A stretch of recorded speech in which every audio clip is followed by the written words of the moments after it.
जय हिंद। आज हम लोग पढ़ेंगे क्लास 10th का हिंदी। टॉपिक नंबर 10 है मछली कहानी। यह कहानी इतना इंटरेस्टिंग है कि अगर आप पहली बार सुन रहे होंगे तो इतना मजा आने वाला है कि आपको ये कहानी छोड़कर कोई दूसरा काम करने का मन नहीं करेगा। तो चलिए, ये कहानी तो हम लोग सुनेंगे ही, पहले इस कहानी का लेखक परिचय जान लेते हैं, उसके बाद कहानी में आएंगे। क्योंकि कहानी में तो इतना मजा आएगा कि आप सोच भी नहीं सकते हैं। तो चलिए पहले हम लोग लेखक परिचय देख लेंगे, क्योंकि एग्जाम में अधिकांश ऑब्जेक्टिव लेखक परिचय से ही बनता है। तो सबसे पहले लेखक परिचय पढ़ेंगे, उसके बाद हम लोग कहानी में डायरेक्ट आएंगे। तो चलिए शुरू करते हैं। सबसे पहला बात बाबू, ये कहानी है मछली। अगर आपसे एग्जाम में पूछे कि मछली क्या है तो हम लोग बोलेंगे मछली एक कहानी है। अगर आपसे पूछे मछली कैसी कहानी है तो हम लोग बोलेंगे मछली एक सामाजिक कहानी है। ठीक है, मछली कैसी कहानी है? मछली एक सामाजिक कहानी है। चलिए ध्यान दीजिएगा, ये जो कहानी है निम्न मध्य वर्गीय परिवार की कहानी है। ये भी क्वेश्चन एग्जाम में कई बार पूछा। आप लोग हमेशा याद रखिएगा, अगर आपसे पूछे कि मछली कैसी कहानी है तो हम लोग बोलेंगे कि मछली एक निम्न मध्य वर्गीय कहानी है। ठीक है बाबू। चलिए, इनके लेखक हैं विनोद कुमार शुक्ल। मछली कहानी के लेखक कौन है? विनोद कुमार शुक्ल। विनोद कुमार शुक्ल का जन्म 1 जनवरी 1937 ईस्वी में हुआ था। कब? 1 जनवरी 1937 ईस्वी में। यह क्वेश्चन बहुत इंपॉर्टेंट है। इस क्वेश्चन को भी कई बार एग्जाम में पूछा गया है, बहुत ध्यान रखिएगा। कहां पे हुआ था? इसका जन्म राजनांदगांव में हुआ था। यह गांव पड़ता है कहां पे बाबू? छत्तीसगढ़ में। विनोद कुमार शुक्ल का जन्म कहां हुआ था? राजनांदगांव, छत्तीसगढ़ में हुआ था। कब हुआ था? 1 जनवरी 1937 ईस्वी में हुआ था। विनोद कुमार शुक्ल का जो पेशा था वह क्या था? वह एक प्रधानाध्यापक थे। अगर आपसे पूछे कि विनोद कुमार शुक्ल का पेशा क्या था तो हम लोग बोलेंगे कि विनोद कुमार शुक्ल जी एक प्रधानाध्यापक थे। चलिए आगे। विनोद कुमार शुक्ल जी को इंदिरा गांधी कृषि विश्वविद्यालय में एसोसिएट प्रोफेसर रह चुके हैं। यानी विनोद कुमार शुक्ल जी इंदिरा गांधी कृषि विश्वविद्यालय में एसोसिएट प्रोफेसर के रूप में रह चुके हैं। एग्जाम में ये भी क्वेश्चन पूछा गया है, हमेशा याद रखेंगे कि विनोद कुमार शुक्ल जी किस कॉलेज में एसोसिएट प्रोफेसर के पद पर रह चुके हैं। आंसर मारेंगे इंदिरा गांधी। या अगर पूछेंगे कि इंदिरा गांधी कृषि विश्वविद्यालय में कौन विनोद कुमार शुक्ल जी किस पद पर रह चुके हैं तो बोलेंगे एसोसिएट प्रोफेसर के पद पे। नेक्स्ट बाबू, पहला कविता संग्रह। विनोद कुमार शुक्ल जी का पहला कविता संग्रह है लगभग जय हिंद। ये क्वेश्चन बहुत इंपॉर्टेंट है। विनोद कुमार शुक्ल जी का पहला कविता संग्रह कौन सा है?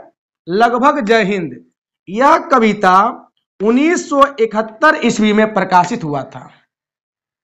आपसे एग्जाम में क्वेश्चन पूछेगा कि लगभग जय हिंद कविता कब प्रकाशित हुआ था तो बोलेंगे 1971 ईस्वी में प्रकाशित हुआ था। चलिए नेक्स्ट।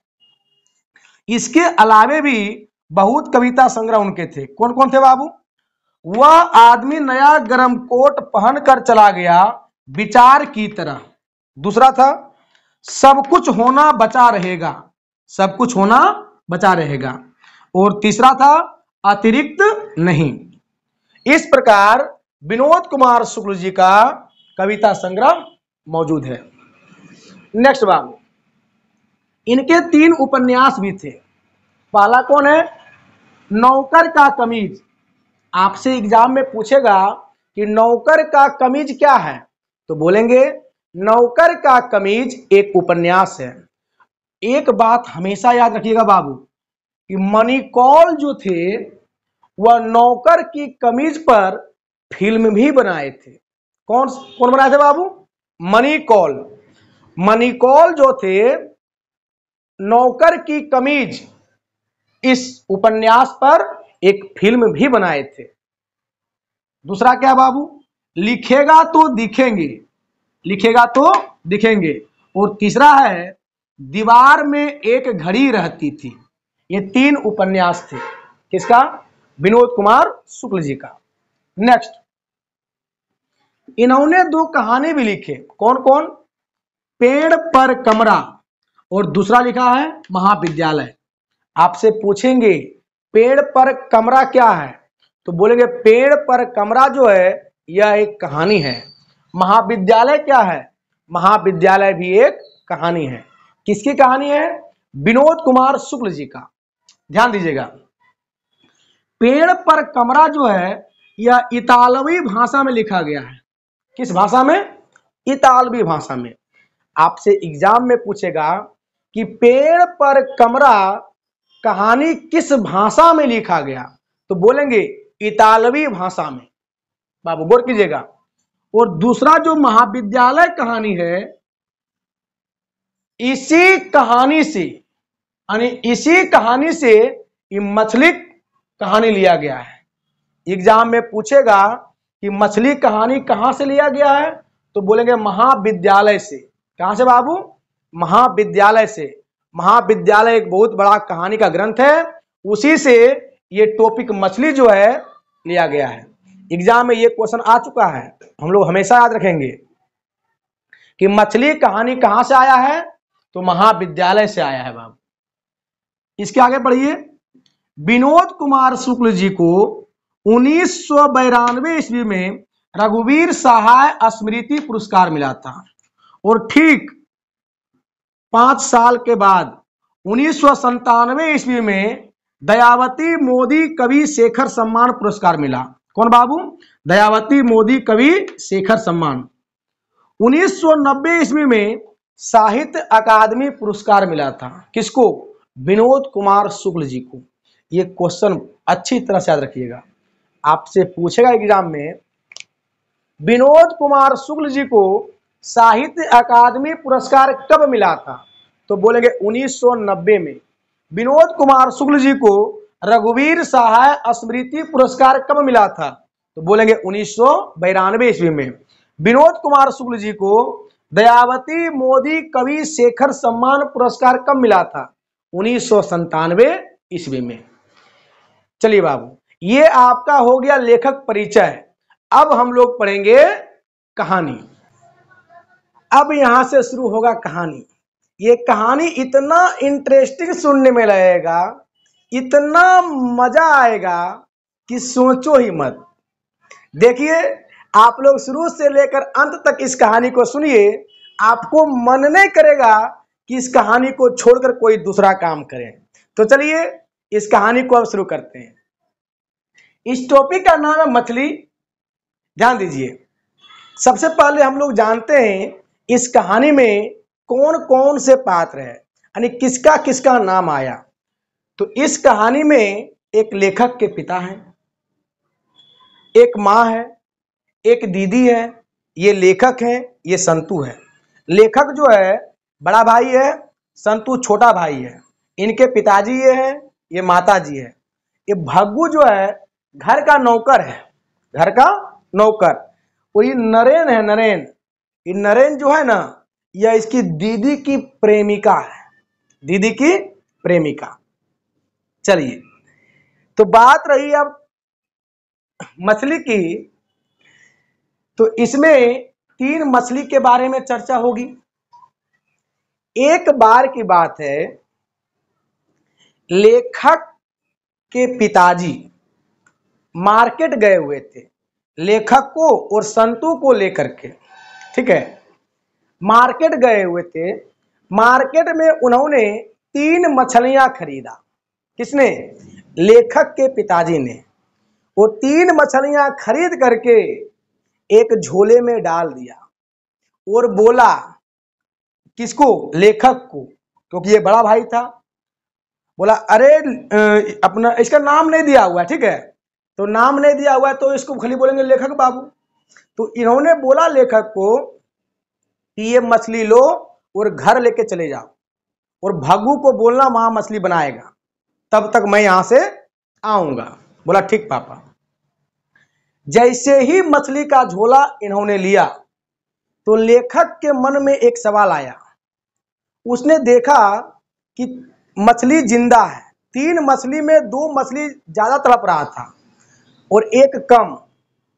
तो लेखक के मन में एक सवाल आया कि यह मछली को जब लेकर घर जाएंगे ना, तो पिताजी से एक मछली मांग लेंगे और उस मछली को कुएं में डाल देंगे, और रोजाना मछली को बाल्टी से निकालेंगे कुएं में से और मछली के साथ खेलेंगे, और फिर उस मछली को कुएं में डाल देंगे। ये अभिलाषा लेखक के मन में आया। दोनों भाई ने मछली लेकर के चल दिया, झोला लेकर के। उस समय बूंदा बूंदी बारिश हो रही थी।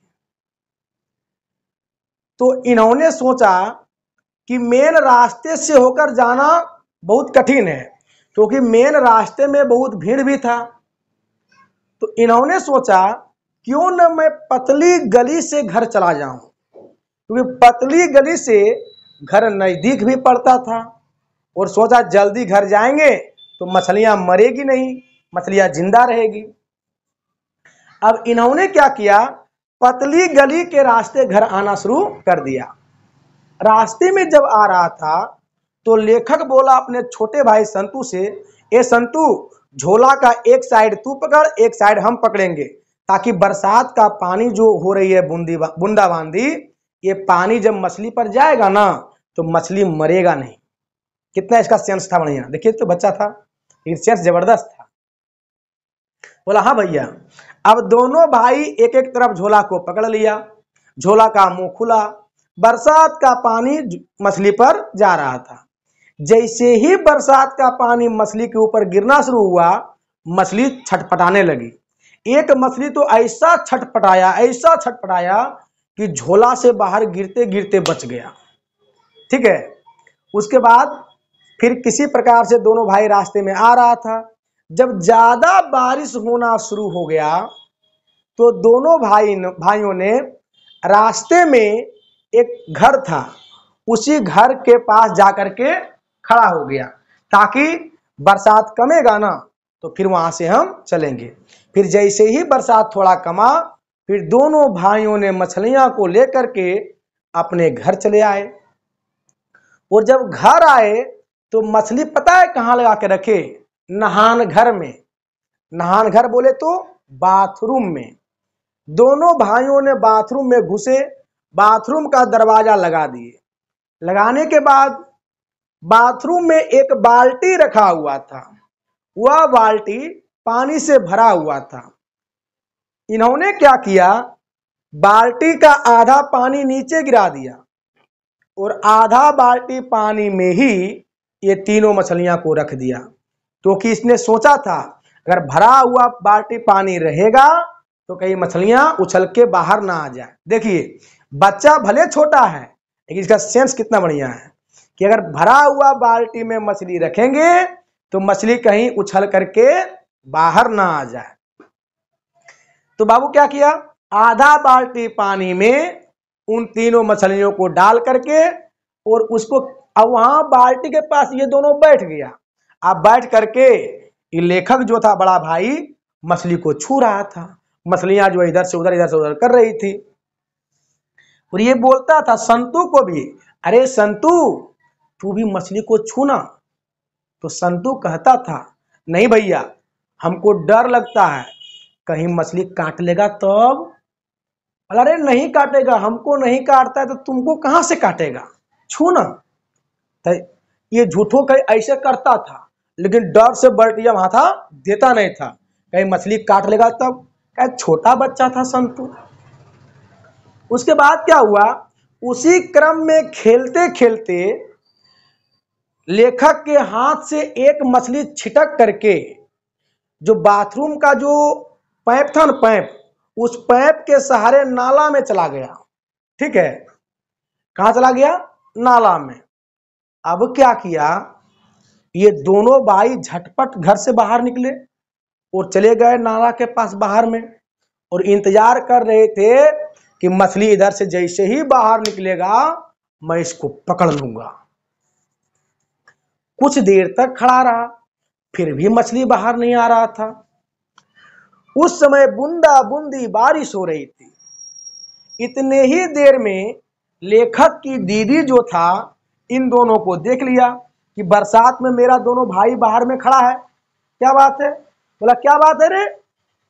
तो लेखक बोलता है, दीदी दीदी, एक मछली जो है हमारे हाथ से छिटक कर नाला में आ गया। मैं वही देख रहा हूं कि वो मछली जैसे ही बाहर निकलेगा ना, उसको पकड़ करके मैं ले आऊंगा घर। तो दीदी बोली, इतना देर हो गया, मछली अभी तक नल में होगा?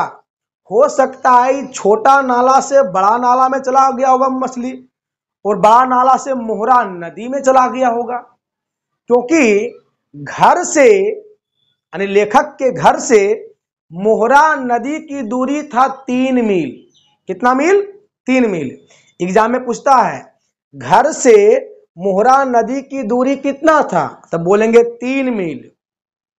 ठीक है, पूछेगा कि मछली नाला के सहारे कहां चला गया होगा, तो बोलना मोहरा नदी में। यह बात किसने बोला? यह बात दीदी ने बोली। ठीक है, क्योंकि दीदी सोची बहुत देर हो गया है, ये दोनों भीग रहा है, हो सकता है मछली, क्योंकि उसके घर से जो छोटा नाला था ना, घर का नाला, उस छोटे नाले का कनेक्शन बड़ा नाला से था, और बड़ा नाला का कनेक्शन डायरेक्ट मोहरा नदी में था। इसीलिए दीदी बोला था कि मछली अब तक तो मोहरा नदी पहुंच ही गया होगा, तुम क्या कर रहे हो, चलो आओ अंदर आओ। ये दोनों भाई तो भीग गया था, बोला चल नूनू चल। अब दोनों क्या किया, सोचा कि दीदी देख लिया हम लोग भीग गए हैं, जल्दी जल्दी अपना शर्ट को उतारो और गार लो बढ़िया से, और पैंट को भी इस प्रकार से एकदम दाब दाब के बढ़िया से एकदम ऐसे ऐसे करके दाब के गार लो, ताकि पानी सूख जाए, नहीं तो घर में दीदी मारबो करेगी। ठीक है, अब दोनों भाइयों ने क्या किया, अपना शर्ट को उतारा और शर्ट को उतार करके बढ़िया से उसको गार लिया। ठीक है, और पैंट को भी इस प्रकार से मचोड़ मचोड़ करके गार लिया। उसके बाद ऊपर गया, ऊपर जाने के बाद घर में फिर चला गया अपना बाथरूम में, जहां पे मछली था। मछली के पास बैठ करके फिर दोनों भाई देख रहा था। अब जब देख रहा था तो एक मछली जो था ना नीचे वाला, ये मछली ज्यादा छटर पटर नहीं कर रहा था। तो इन दोनों भाइयों को डाउट हुआ कि हो सकता है मछली मर गई है कि जिंदा है, पता नहीं है। तो इनको एक बार बताया था इसकी दीदी ने कि जो मछली जिंदा होता है ना, उसकी परछाई आंख में बनती है। अगर जो मछली जिंदा नहीं होता है उसकी परछाई आंख में नहीं बनती है। तो लेखक बोला संतु से, अरे संतु, तू इस मछली के आंख में झांक के देख, क्या तेरी परछाई इस मछली के आंख में बनता है?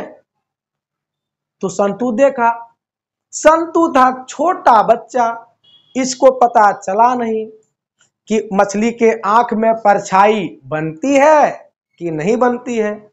ये बोला भैया हमको कुछ पता नहीं चलता। बोला नहीं चलता है? बोला भैया तू ही देखना,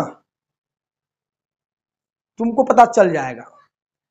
अब लेखक क्या किया, मछली के आंख में झांक के देखने लगा कि मेरी परछाई उसमें बनती है कि नहीं बनती है।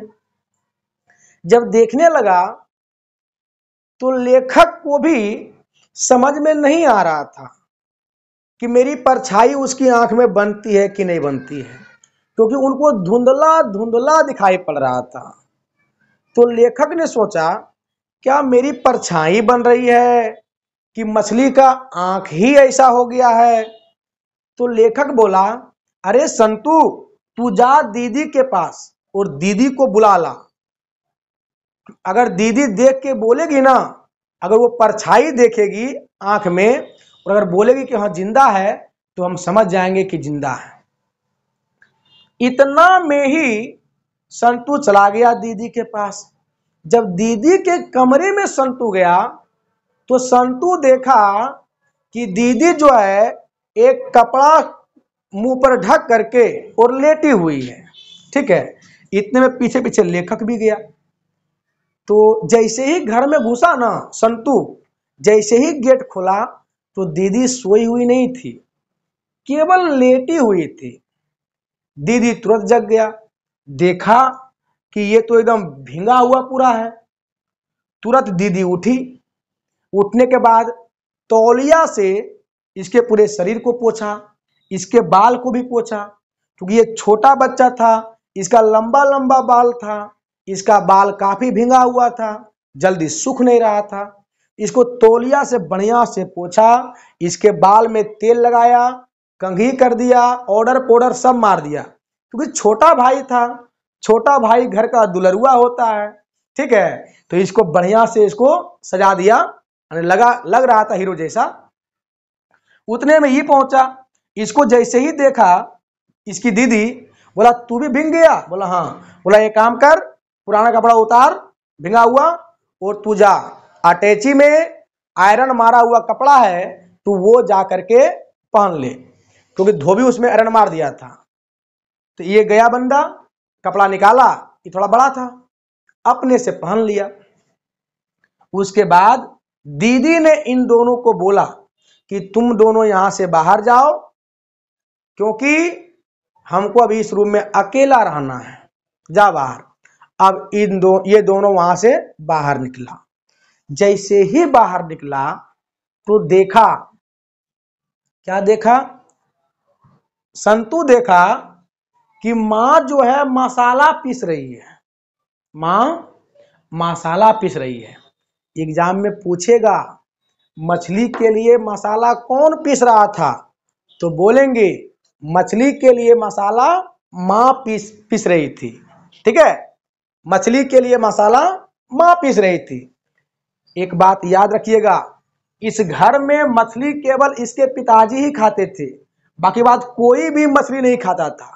ठीक है, क्योंकि माँ ने सबको मना कर दिया था मछली खाने। एग्जाम में पूछेगा कि मछली खाने से मना किसने किया, तो बोलेंगे माँ ने। इसके घर में मछली कौन खाता था, तो केवल पिताजी खाते थे। ठीक है, तो माँ मसाला पीस रही थी। उधर देखा भग्गू जो है, घर में एक ड्राम था, ड्राम के बगल में एक पाटा रखा हुआ था, लकड़ी का पाटा। भग्गू क्या किया, वो पाटा को निकाल करके अंगना में रख दिया धो धा करके। जैसे ही देखा लेखक और संतू, ये दोनों सोच लिया कि ये पाटा तभी निकलता है बाहर जब मछली बनती है, लगता है आज मछली कट जाएगी। उसके बाद देखा लेखक कि पाटे के बगल में चूल्हे की राख है। हम लोग इसको बानी बोलते हैं, जो गोईठा उठा कर राख होता है ना, उसको बानी बोलते हैं। आप लोग राख बोलते हैं, राख हो बानी हो एक ही बात है। तो चूल्हे की राख रखा हुआ था।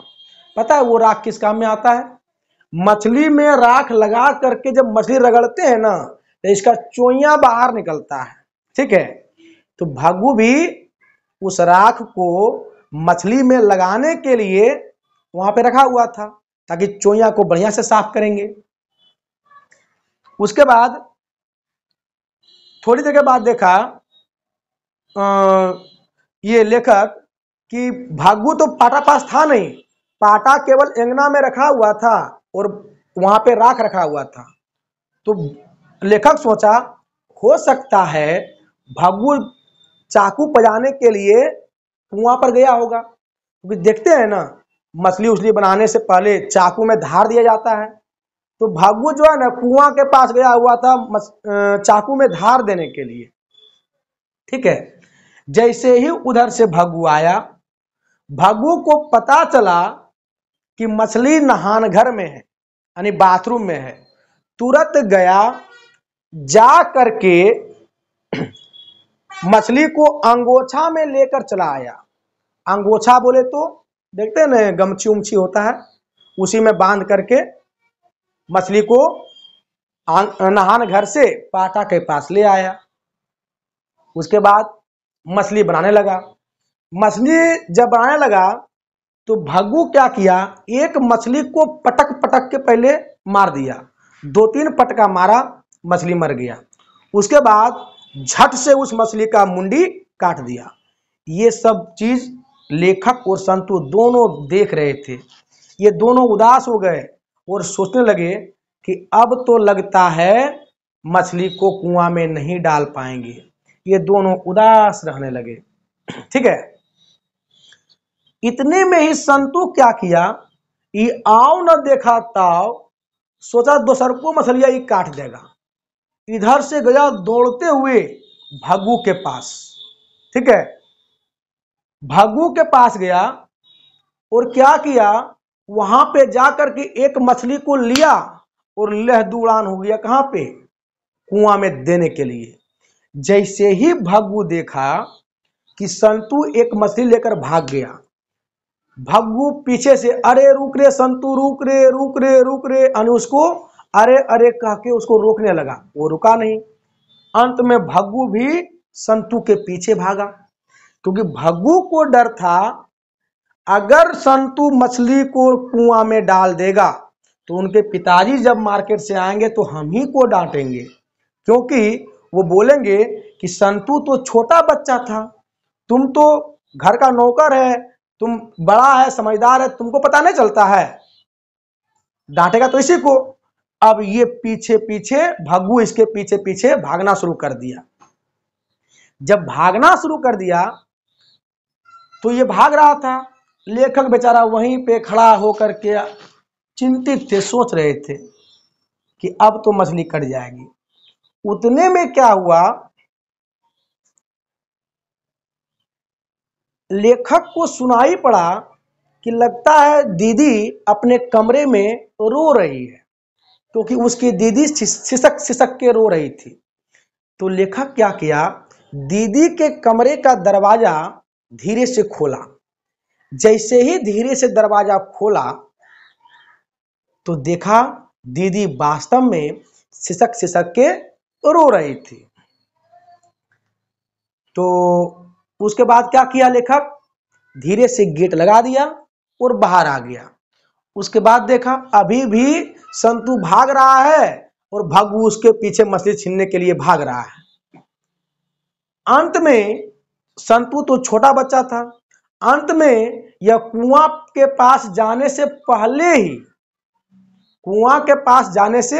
पहले ही जब नहीं भाग पाया तो मछली को इस प्रकार अपने पेट के पास दबा करके गिर गया नीचे, ताकि भग्गू हमसे मछली नहीं छीन पाए। ठीक है, और भग्गू उसको मछली छीन रहा था। इस दौरान उसका पूरा सट भी जो है ना लेटा गया था। तब तक देखता है लेखक कि वहां पे जो पाटे के पास जो दूसरा मछली था वो छटपट कर रहा था। तो इसके मन में सवाल आया, कहीं संतु तो मरा हुआ मछली लेके नहीं ना भाग गया, क्योंकि यहाँ पे जो मछली है वो मछली छटपट कर ही रहा है। लगता है संतु मरा हुआ मछली ही लेकर भाग गया है। ठीक है, उतने में क्या हुआ, फिर उसके पास से मछली छीन रहा था, तब तक लेखक भी वहां पहुंच गया। ठीक है, मछली उसके पास से छीन ही लिया और छीन करके वो वहां से आ रहे थे मछली बनाने के लिए। तब तक इनके पिताजी मार्केट से चले आए। मार्केट से जब आए तो पिताजी जो है बहन के कमरे के पास जा करके एकदम पूरा गर्म मिजाज में थे, एकदम गुस्सा कपार पर था, एकदम आंख लाल पियर था इनके पिताजी का, और वो इस प्रकार से आगे पीछे कर रहे थे। उतने में उधर से जैसे भग्गू आया, इनके पिताजी बोला, अरे भग्गू, अगर नरेन कहीं दिखे ना तो उसको साले को मार के गोड़ हाथ तोड़ देना, जो होगा बाद में हम देख लेंगे। ये बात कौन बोला? इनके पिताजी, लेखक के पिताजी। किसको बोला? भग्गू को। क्योंकि हो सकता है ये नरेन जो था दीदी का प्रेमी था, ये कुछ बोला होगा इसकी दीदी को, इसीलिए दीदी सिसक सिसक के रो रही थी। लेकिन लेखक को लगा कि हो सकता है मेरे पिताजी ही दीदी को मारा हो, मेरे पिताजी ही दीदी को मारा हो। लेकिन ये बात की पुष्टि नहीं हुई कि इनके पिताजी दीदी को मारा था या नरेन कुछ इसको बोला था, इसकी दीदी को, जिसके कारण ये रो रही थी। लेकिन इसकी दीदी जब रो रही थी सिसक सिसक के, तो इनके पिताजी गुस्से में भग्गू को बोला कि अरे भग्गू, अगर कहीं भी गलती से भी अगर आपको नरेन दिख जाए तो उस साले को मार के गोड़ हाथ तोड़ देना, बाकी बात जो होगा सो देखा जाएगा। ठीक है? तब भग्गू बोला जी सर, जो कहिएगा जरूर करेंगे। उसके बाद आया, फिर मछली बनाया, मछली काटा, मछली बन गया, कहानी हो गया समाप्त। मैं आशा करता हूं आपको ये कहानी अच्छी तरह से समझ में आई होगी। अगर फिर भी समझ में नहीं आई होगी तो कमेंट बॉक्स में कमेंट कीजिएगा। मैं इस कहानी को फिर से बेहतर ढंग से पढ़ाने का प्रयास करूंगा। इसी के साथ जय हिंद।